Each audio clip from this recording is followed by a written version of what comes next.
दिल्ली विधानसभा चुनाव में आम आदमी पार्टी के संयोजक अरविंद केजरीवाल ने नया दांव चला है मिडिल क्लास को लेकर।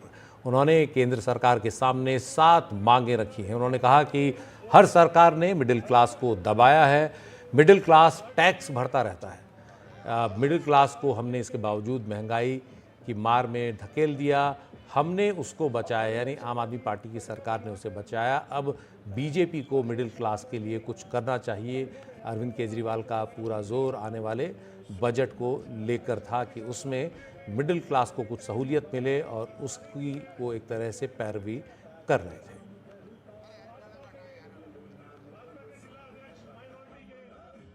आज मैं केंद्र सरकार से 7 डिमांड कर रहा हूं, 7 पॉइंट डिमांड्स मिडिल क्लास की तरफ से। पहला, शिक्षा का बजट 2% से बढ़ा के 10% किया जाए। प्राइवेट स्कूलों की फीस पे लगाम लगाई जाए पूरे देश में।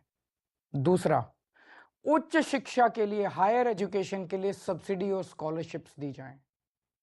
तीसरा, हेल्थ का बजट भी बढ़ा के 10% किया जाए और हेल्थ इंश्योरेंस से टैक्स हटाया जाए।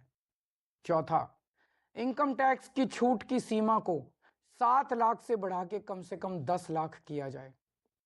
पांचवा, एसेंशियल कमोडिटीज के ऊपर, आवश्यक वस्तुओं के ऊपर से जीएसटी खत्म किया जाए।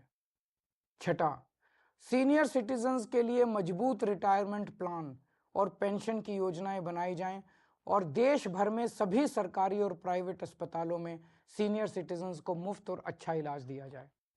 और सातवां, बुजुर्गों को पहले रेलवे में 50% कंसेशन मिलता था जो बंद कर दिया गया, उसे दोबारा चालू किया जाए। ये है हमारा मिडिल क्लास का मैनिफेस्टो।